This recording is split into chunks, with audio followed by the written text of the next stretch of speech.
నమస్తే సార్. అహింస meditation channel తరపున మీకు నమస్కారం సార్. ముందుగా మీ పేరు, మీ ఊరు, మీ ధ్యాన జీవితం మా అహింస మెడిటేషన్ ప్రేక్షకులకు వివరించవలసిందిగా కోరుచున్నాను sir. Thank you very much madam. వినపడుతుందండి? చాలా అండి. Thank you very much madam. ముందుగా పత్రిజీ మేడం ఇద్దరికి నా ఆత్మ ప్రణామాలండి. మమ్మల్ని ఈ దాంట్లోకి లాక్కొచ్చిన ఆయన మాకు జీవితకాలంలో అలా మర్చిపోలేని గురువుగారు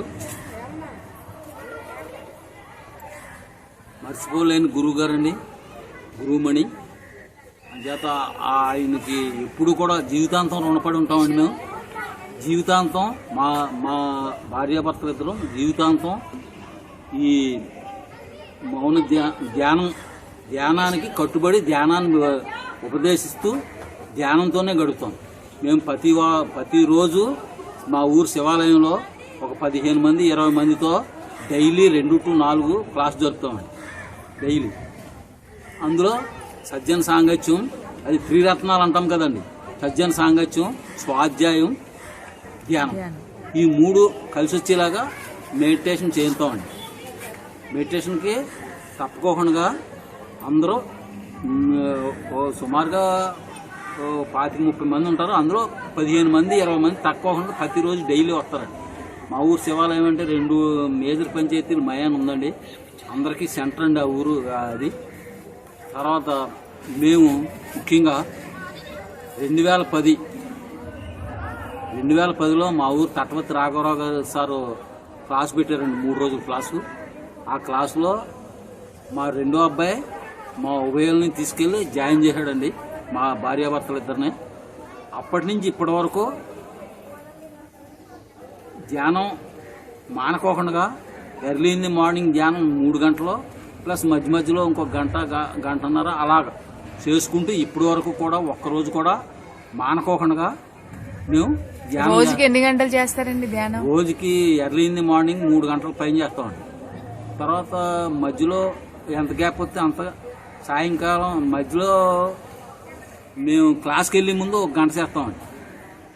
ఆ తర్వాత క్లాస్ నుంచి వచ్చాక 6:30 ఆ టైంలో 1 గంట చేస్తామండి.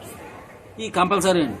మిగతా అప్పుడు ఎంత వీలుంటే అంత చేస్తామండి. తర్వాత ఏంటంటే మా దినచర్య కార్యక్రమాలకి అయిన తర్వాత మిగతా టైం ఎంత ఉంటే అంత మేము ధ్యానంలోనే ఉంటాం. మీ కుటుంబం అంతా శాకాహారులేనా? నాకు 3 అబ్బాయిలండి. 3 అబ్బాయిలు, 3 మనవాళ్ళు, 3 మనవరాడు, 3 కోడళ్ళు. వీళ్ళందరూ కూడా ధ్యాన శాకాహారులండి. మా కుటుంబం అంతా ధ్యాన శాకాహారంలో సుమారుగా 2013 నుంచి వాళ్ళు ధ్యాన శాకాహారం ప్లస్ ధ్యానంలోకి వచ్చేసారండి. మా పిల్లలు కూడా హాస్టల్లో ఉంటారండి. మా మనవలు బీటెక్ చదువుతున్నారు. వాళ్ళు కూడా అక్కడ నాన్ వెజిటేరియన్ ఫుడ్డే తింటారండి. నాన్ వెజిటేరియన్ అసలు దగ్గరికి చేరినవరండి. మీ కుటుంబం అంతా చక్కగా ధ్యానం చేస్తూ శాకాహార కుటుంబం అయ్యి వెజ్ తీసుకుంటారు, ధ్యాన ప్రచారం చేస్తూ ఉంటారు. ధ్యాన ప్రచారం రోజు డైలీ 2 to 4 క్లాస్ పెడతామండి. అందులో నేను 4 తర్వాత ఇంటికి వచ్చేస్తానండి. మా మిస్సెస్ అయితే ఎవరు రాలేదో వాళ్ళ దగ్గరికి వెళ్ళి, ఎవరు రాలేదో వాళ్ళ ఇళ్ళకి వెళ్ళి ఎందుకు రాలేదు ఏంటో కనుక్కుని మళ్ళీ రేపు వచ్చేలాగా ప్రయత్నం చేసి అలాగే ఈ 14 సంవత్సరాల నుంచి కూడా చేసుకొస్తున్నామండి. అందుకనే జనం తక్కువకుండా ఆ 15 మంది ఆ 20 మంది తగ్గకోకుండా మా క్లాస్కి అటెండ్ అవుతున్నారండి. అది మా పూర్వజన్మ సుకృతం అండి, అలా అటెండ్ అవుతుంది. అయితే ర్యాలీలు చేసినప్పుడు కొన్ని సవాళ్ళు ఎదురవుతాయి. అంటే ఏంటంటే ఇప్పుడు చేపల చెరువులా ఉండేవండి, చికెన్ షాప్లా ఉండేవండి, మటన్ షాప్లా ఉండేవండి, వాళ్ళకి మీరు ఏమైనా చెప్పి మేము శాకాహార ర్యాలీ పెట్టించామండి. మా ఊర్లో శాకాహార ర్యాలీ పెట్టించి సుభిక్షంగా వాళ్ళందరికీ ప్యాంప్లెట్లు ప్లస్ బుద్ధ భగవానుడు పుస్తకాలు, అహింసా పుస్తకాలు పంచిపెట్టామండి. తర్వాత ఏమో మాకు వీలున్నంత వరకు మాకు కనపడిన వాళ్ళందరికీ కూడా ధ్యాన శాఖాహార గురించి చెప్తూ ఉంటామండి. వాళ్ళు వినకపోయినా, అంటే పూర్వం మనం కూడా అటువంటి వాళ్ళమే, అంచేత వినలేదని కూడా మేమేమి ఇబ్బంది పడమండి. ఇబ్బంది పడకుండా చెప్పడం వరకే మన ధర్మం అనే స్థితిలో చెప్తూ ఉంటామండి. అలాగే ఈ సుమారుగా 14వ సంవత్సరం అండి ఇది. మేము ధ్యానంలోకి వచ్చి ఇంకో విషయం ఏంటంటే అండి, మాకు పూర్వజన్మ సుకృతం ఏంటంటే అండి, ఈ పిరమిడ్ శంకుస్థాపనకి ఫస్ట్ సార్ని చూసామండి. ఇక్కడికి వచ్చి పేరవారం వచ్చి పిరమిడ్ శంకుస్థాపన చేస్తుంటే వచ్చండి సార్ని చూసామండి. అప్పుడు అదే మొదటిసారి అండి మేము చూడటం. 2010లో చేశారండి ఇక్కడ శంకుస్థాపన చేస్తే అప్పుడు సార్ గట్టు మీద నుంచి కుర్రోళ్ళగా కిందకి పరిగెట్టుకు వచ్చేసారండి. దారి లేదండి అక్కడ, ఈ చుట్టూ చెరుకండి, అది పొలం ఏమో చెరుకండి. ఆ చెరుకు మధ్యలోంచి వచ్చేసి ఆ ప్లేస్లోనేమో అక్కడ పెట్టారండి, శంకుస్థాపన చేసే కార్యక్రమం అన్నీ పెట్టారు. అక్కడికి పరిగెట్టుకు వచ్చేసారండి. ఆయనతో మేము నడవలేకపోయామండి. మేము అయితే సార్ ఇప్పుడు మొక్కుబళ్ళని ఫంక్షన్లు అని చెప్పేసి అమ్మవారి పేరున కోళ్ళని మేకలని బలులు ఇస్తా ఉంటారు గ్రామ దేవతలకి. అవునండి. ఎక్కడన్నా మీరు ఖండించారు అలా జరిగినప్పుడు? ఖండించామండి. మాకు జాతర జరిగిందండి. జాతరలో కూడా అందరికీ చెప్పాం, అలా చేయకూడదు, ఇది అది ఆత్మే, మనం ఆత్మలమే, అంచేత వాటిని చంపకూడదు, అవి మనతోటి సహజీవనం చేయించాలి, సహజీవనం చేయించు మనం వాటితో జీవితం గడపాలి. అవి మన అన్నదమ్ములు లాంటివి. అవి మన ఇంట్లో బిడ్డల్ని ఏదైనా జరిగితే, మన బిడ్డకి ఏదైనా జరిగితే మనం ఎంత విలువలాడిపోతామో అలాగే అవి కూడా చాలా బాధపడుతూ ఉంటాయి.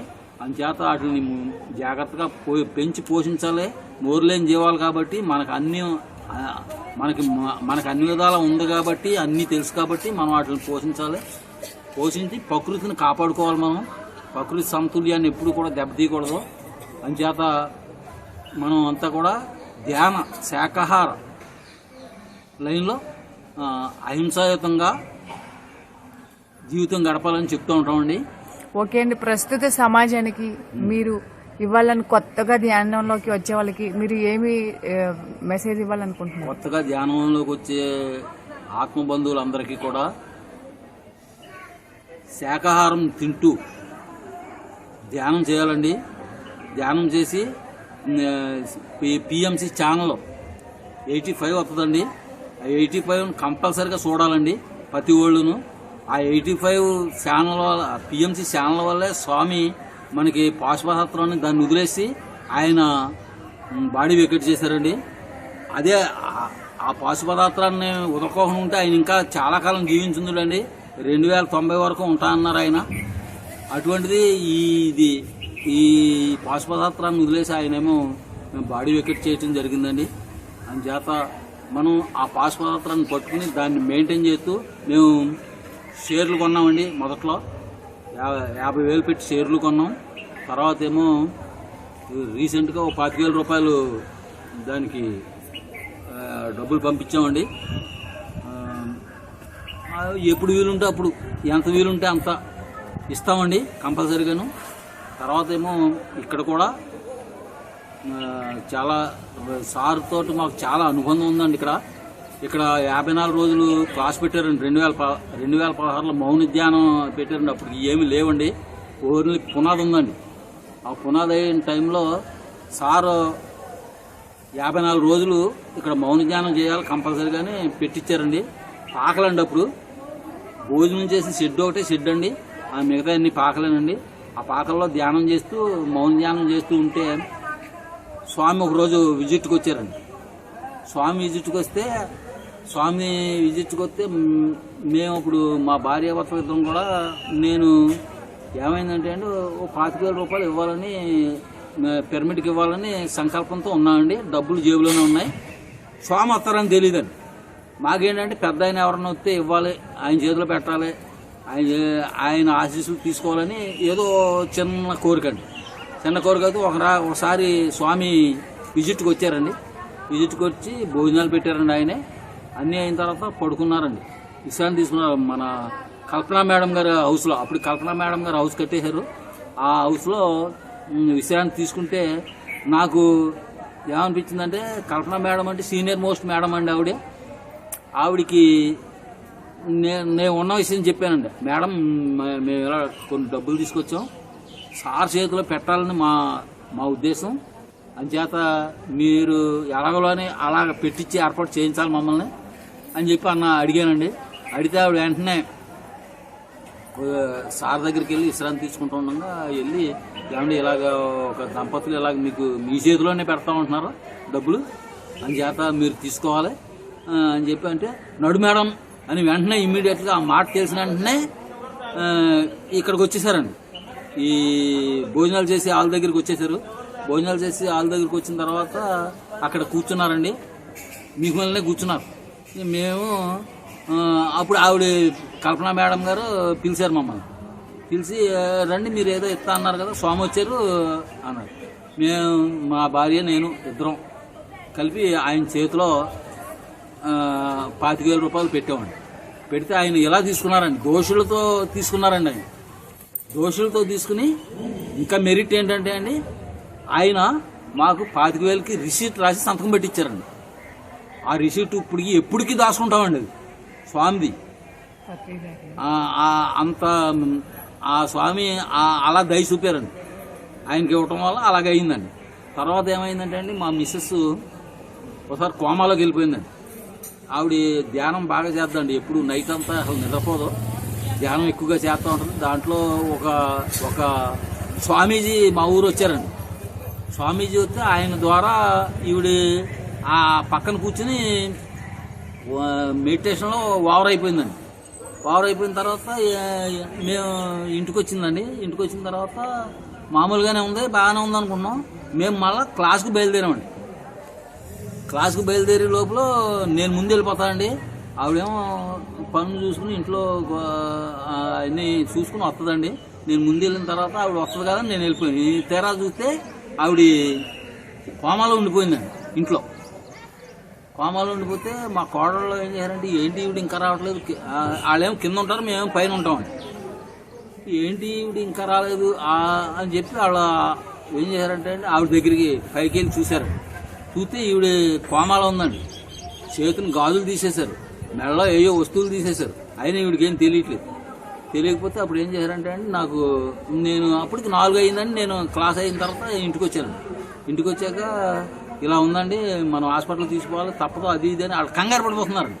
మా కోడలు కంగారు పడిపోతుంటే మా అబ్బాయిలు వచ్చారండి. సరే వస్తే తణుకు హాస్పిటల్కి తీసుకెళ్ళండి. మా తణుకు మాకు 10 కిలోమీటర్ల దగ్గర తణుకు హాస్పిటల్కి తీసుకెళ్ళండి. తీసుకెళ్ళాక డాక్టర్ గారికి చూపించామండి. డాక్టర్ గారికి చూపించిన తర్వాత ఈవిడ తేరుకుందండి. అప్పుడు కొంత తేరుకుంటే బ్లడ్ టెస్ట్లు అవన్నీ చూశారండి. ఈవిడ బ్లడ్ అంతకుముందు ఎప్పుడు కూడా బ్లూ టైప్లో ఉండేదండి బ్లడ్. ఆవిడ చాలా జబ్బులండి, ఒక జబ్బు కాదండి. ఆల్సర్, తర్వాత గ్యాస్ట్రిక్ ట్రబుల్, అదే కాకుండా కేళ్ళవాతం, ఈ బీపీ ఇవన్నీ కూడా ఉండేయండి. ఇవన్నీ ఉంటే ఆవిడ 2010లో ధ్యానానికి వచ్చిన కొద్ది రోజులకే ఒక నెల లోపలనే మొత్తం మెడిసిన్స్ మానేసిందండి వేసుకోవటం. మెడిసిన్స్ మానేసి నేను ఇంకేసుకొని మెడిసిన్స్ ఏదోటి అవుతుంది, నేను ఇంక ఈ ధ్యానంలోనే ఉంటాను, ఏమైపోయినా పర్లేదు అని ఆవిడ ఒక ధీమాగా మెడిసిన్ చేసుకోవటం మానేసిందండి. ఇంతకీ విషయం ఏంటంటే నాకు షుగర్ అండి. నేను షుగర్ బిళ్ళలు వాడతాను, ఒకటి చిన్న తక్కువ బిళ్ళలో వాడతాం. అది అయిన తర్వాత ఆవిడ మానేసిందండి. మానేసిన తర్వాత కోమాలోకి వెళ్ళిపోయిందండి. కోమాలోకి వెళ్ళాక డాక్టర్ గారికి చూపిస్తే ఆయన అన్ని టెస్టులు చేసి అసలు ఈ స్థితిలో ఉన్న ఆవిడ ఏదోటి పడిపోవాలి, లేకపోతేనేమో ఇమీడియట్గా మెదడులో ఉన్న ఈ నరాలు చిట్లిపోవాలి ఈవిడికి. కానీ ఈవిడ చాలా హ్యాపీగా ఉంది. బీపీ లేదండి, షుగర్ లేదు. అన్ని టెస్టులు చేయించేసామండి. ఇంకా అన్ని టెస్టులు చేయించేస్తే అసలు ఆవిడకి ఏ రుగ్మత లేదండి అందులో. లేకపోతే ఆ రూపాయన ఓ 25,000 రూపాయలు మా అబ్బాయి ఖర్చు పెట్టుకున్నాడు. వాళ్ళ అమ్మకి మా అబ్బాయి ఖర్చు పెట్టుకుంటే అప్పుడు ఏం చేసామండి, ఆ 25,000 రూపాయలు ఆడు ఖర్చు పెట్టాడు కాబట్టి తీసుకోరా డబ్బులు అన్నాను. తీసుకోనండి, నేను తీసుకున్నాను. అమ్మకి నేను ఖర్చు పెట్టుకున్నాను, నేను ఖర్చు పెట్టాలని ఖర్చు పెట్టాను. ఆ డబ్బులు నాకు వద్దండి అన్నాను. నాకు వద్దండి అంటే అప్పుడు ఏం చేసామంటే సరే మనకి మామూలుగా ఉన్న ఖర్చు అయిపోయింది కదా ఆ డబ్బులు అని చెప్పి పిరమిడ్కి ఇవ్వాలి. ఆ ముందు ఇచ్చిన 25,000 కాకుండా పిరమిడ్కి ఇద్దాంలే ఓ 25,000 అని మళ్ళీ తీసుకొచ్చామండి. అప్పటికి పునాదులే ఉన్నాయండి. స్టేజీ మీద క్లాస్ జరుగుతుందండి. క్లాస్ జరుగుతుంటే నేను మా మిస్సెస్ తోటి వచ్చేటప్పుడు చెప్పానండి, నీకు నేను కవర్ చేస్తాను, అదే నిన్ను నేను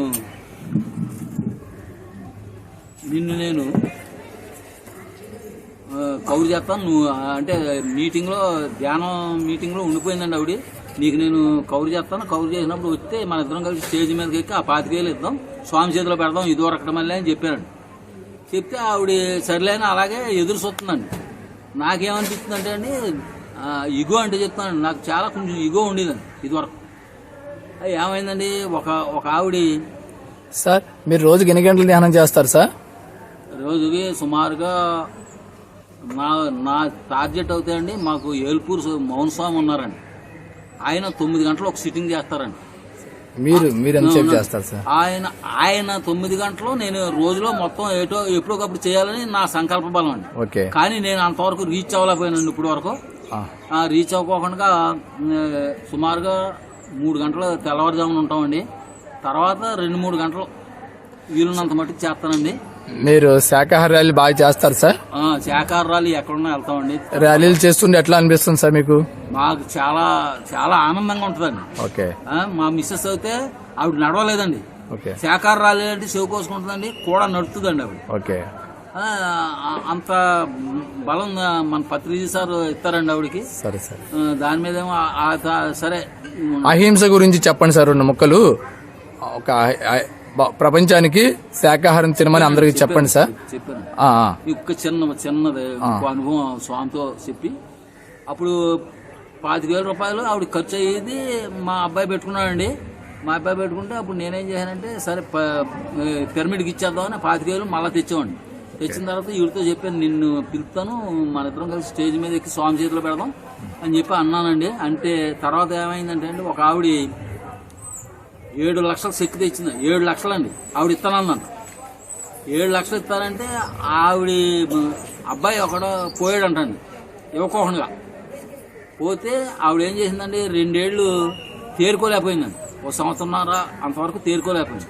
అప్పుడు ఇక్కడ ఎడ్ల రామారావు అని రావులపాలెం ఉంటాడండి, అతను సేతు క్లాస్ మాస్టర్ అండి. అతను ఆవిడని హీలింగ్ చేసి కన్వర్ట్ చేసి ఎలాగైతే మామూలు మనిషిని చేశాడండి. ఆయన చేస్తే ఆవిడ ఏం చేసిందండి, 7 లక్షల రూపాయలు ఇస్తానని ఒప్పుకుని సంవత్సరంన్నర అయింది కాబట్టి ఇంకో 2 లక్షలు దానికి వడ్డీ కింద కలిపి 9 లక్షలు ఇస్తుందండి ఆవిడ చెక్కు. 9 లక్షలు ఇచ్చేసిందండి ఆవిడ చెక్కు ఇచ్చేస్తే స్వామి ఊరికే అలా చూసి చూడనట్టు ఊరుకున్నారండి స్వామి. చూసి చూడనట్టు ఊరుకుంటే అలాగే ఇంకెవరో 5 లక్షలు ఇస్తారు, ఇంకెవరో అలాగా మొత్తం మీద పుస్తకాలు చెక్కులు ఇస్తున్నారండి. చెక్కులు ఇస్తుంటే నాకు ఇన్ఫీరియారిటీ కాంప్లెక్స్ వచ్చిందండి. దీంట్లో వాళ్ళు లక్షలు ఇస్తున్నారు, మనం ఏమి ఈ 25,000 తోటి ఏంటి అని నేను ఈవిని పిలుపులేదండి. ఇంకా పిలవపోతే సాయంకాలం 5 అయిపోయిందండి. మా స్వామి స్టేజ్ దిగేసి పునాది మీద కూర్చున్నారండి. కూర్చుని పిల్లలు భరతనాట్యం చేస్తున్నారండి స్టేజ్ మీద. అది చూస్తున్నారండి. అది చూస్తుంటే మా మిస్సెస్ నా దగ్గరికి వచ్చిందండి. నా దగ్గరికి వచ్చి, ఏంటి మీరు నన్ను పిలుస్తా అన్నారు, 25,000 ఇద్దామన్నారు కదా, మళ్ళీ ఏంటి అసలు ఏం మాట్లాడలేదేంటి, ఎందుకు మాట్లాడలేదు అని అడిగిందండి. అడిగితే నాకు ఇలాగ అనిపిస్తుంది, నాకు ఇవ్వాలని లేదు, వచ్చే ఆదివారం మళ్ళీ క్లాస్ ఉంటుంది కదా, ఆ క్లాసులో పట్టుకొచ్చిద్దాంలే, ఇప్పుడు వాళ్ళందరూనేమో లక్షలు కట్టేస్తుంటే మనం నాకు కొంచెం ఇబ్బంది, అదే ఇన్ఫీరియారిటీ కాంప్లెక్స్ వచ్చింది, నేను ఇవ్వాలనిపించలేదు, మళ్ళీ ఆదివారం ఎవరు ఉండరు కాబట్టి ఆ 25,000 పట్టుకొచ్చిద్దాంలే అంటే, అలా కాదండి, డబ్బులు మనం పలానా నిమిత్తం తెచ్చాం, మళ్ళీ ఇంటికి పట్టుకెళ్ళొద్దు, మనం ఇచ్చేసి వెళ్ళిపోదామండి, ఏదో అవుద్ది, మీరు ఇవ్వలేకపోతే నేను ఇస్తాను, నా పక్కన ఉండండి అని చెప్పి అంటే, సరే అని ఏం చేసామండి, ఆయన పునాది మీద కూర్చుని ఉన్నారండి కుర్చీలోను, కుర్చీలో మేమిద్దరం వెళ్ళామండి. స్వామికి దండం పెట్టాం. మా పక్కనే అనంత గారు, తర్వాత వాసు గారు ఉన్నారు. స్వామికి దండం పెడితే స్వామి అని చెప్పి ఆ 25,000 రూపాయలు ఆయన చేతిలో పెడితే దోషులు పెట్టారండి. ఆయన దోషులు పెట్టి మా 25,000 రూపాయలు తీసుకున్నారండి. తీసుకున్నాక సరే మీ అనుభవాలు చెప్పండి వెళ్ళి అన్నారండి. అక్కర్లేదండి వెళ్ళిపోదామని, క్లాస్ లేదు కదంటే, అలా కాదు ఎక్కాలి కంపల్సరీగా ఎక్కండి మీ ఇద్దరు అని చెప్పి ఎక్కిచ్చారండి. ఎక్కితే ఏదో మాది ఊరు అని చెప్పేసి ఏదో 2 ముక్కలు మాట్లాడేసి దిగిపోయామండి. దిగిపోయాక మేము ఆటో వేసుకొచ్చామండి. మా ఊర్లో మా కోడల్లో మేము మా పక్కింటి వాళ్ళు, అదే మా పక్క ధ్యానులు కలిపి ఆటో వేసుకొచ్చామండి. ఆటో వేసుకొస్తే ఏటుకట్టు మీద అండి ఆటోని మన సత్యరాజు గారు లాంటి వాళ్ళు ఒక 4-5 ఏమన్నా సార్ మమ్మల్ని గత రోడ్డు మీద దింపించాలని, మీ ఆటో మిమ్మల్ని అడిగితేనే కానీ వెళ్ళనంటున్నాడు, రానంటున్నాడు అక్కడికి, మమ్మల్ని కథ అక్కడ దింపి ఏర్పాటు చేయండి రోడ్డు మీద అని అడిగారండి. అది ఎంత భాగ్యం అండి అని చెప్పి అతను ఏం చేసాడు, ఒక అరగంట మేము ఇక్కడ ఉంటాం, నువ్వు వెళ్ళి దింపేసిరా, పెద్దవారు వాళ్ళు అడిగితే మనం కాదనకూడదు అని చెప్పి మేము ఏటుగట్టు మీద ఉంచున్నామండి. అవి దారిగట్టు మీద మెట్లు కాడ వాళ్ళేమో ఆటో తీసుకెళ్ళిపోయారండి. స్వామి ఏమో పైకి వస్తున్నారండి. స్వామి ఓ 10 నిమిషాల తర్వాత స్వామి మెట్లు ఎక్కుతూ వస్తుంటే మా పక్కన ఒక పెద్ద కారు ఉందండి. స్వామి కారు నెంబర్ నాకు తెలదు. టైం అయిపోయింది సార్. ఓకే, 1 మినిట్ అంటే ఎక్కువ తీసుకోవద్దు phone sir. Thank you sir. మీ అనుభవాలు మా ప్రేక్షకులకు ఒక చిన్న అనుభవం ఇదే. ఇంకా ఉన్నాయి అనుభవాలు. మమ్మల్ని సన్మానం కూడా చేశారు సారు. అన్నిటికంటే ఇప్పుడు సరే వచ్చేసారండి స్వామి. మేము అక్కడ నుంచి ఉంటే అక్కడికి వచ్చారండి. అక్కడికి వచ్చేసి థ్యాంక్స్ మేడం అని చెప్పి మేడంకి థ్యాంక్స్ ఇస్తారండి. మా మేడంకి థ్యాంక్స్ ఇస్తే ఇదేంటండి అంటే మేము ఇచ్చిన 25,000 ఆయనకు అలా గుర్తుండిపోయి మేము అలాగా ఆయన మైండ్లో ఉండిపోయండి. చిన్నోళ్ళమైనా మా థ్యాంక్స్ చెప్పారండి. అక్కడ థ్యాంక్స్ చెప్పి ఆయన మళ్ళీ వెనక్కి వెళ్ళిపోయారండి. మేము ఇటు వెళ్తారేమో, కారు ఇటు ఉంది కదా, కారు ఇటు వెళ్తారేమో, ఆఖరు సెకండ్ దొరికింది అని మేము సంతోషపడుతున్నామండి. కానీ ఆయన ఏం చేశారండి, వెనక్కి వెళ్ళిపోయి ఆయన కారు వేరే చోట ఉందండి. ఆ కారు దగ్గరికి వెళ్ళిపోయారు. ఈవిడికి మట్టుకు థ్యాంక్స్ మేడం అన్నాడండి. అందరిలో నిజంగా అంతకంటే ఇంకా మనం ఆ జీవితంలో అనుభవించాల్సిన ఆనందం ఏముంటుందండి స్వామితో అంత మాట అనిపించుకున్నాక అని చెప్పి చాలా ఆనందపడిపోయామండి. అది ఎప్పుడూ మరవలేమండి. తర్వాత మహాకరుణ ధ్యాన యజ్ఞంలో మా ఇద్దరికి సన్మానం చేశారండి స్వామి. అక్కడ ఏల్పేరు ఆయన పేరు ఏంటండి గురుగారు? ఏల్పేరు స్వామి తెలియదండి. ఏల్పేరు స్వామి శిష్యులు అక్కడ కూర్చుని ఉన్నారండి. ఆయన దగ్గర ఆయన పక్కన పెట్టి అప్పుడు నందప్రసాద్ గారు బతుకున్నారండి. ఆయన స్వామి మాకు సన్మానం చేసి చేస్తే ప్రసాద్ గారేమో మాకు కావాల్సిన కిట్టు, ఆ సన్మానం చేసిన ఒక కిట్ ఇచ్చారండి. ఆ కిట్లో చాలా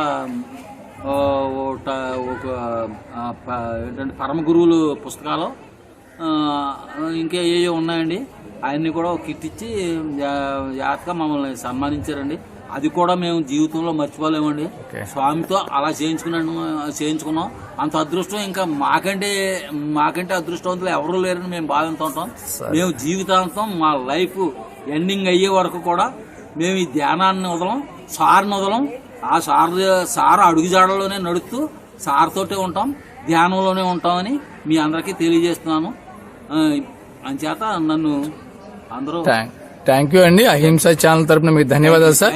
మా ఛానల్ సబ్స్క్రైబ్ చేయండి, షేర్ చేయండి. Thank you sir. Thank you very much sir.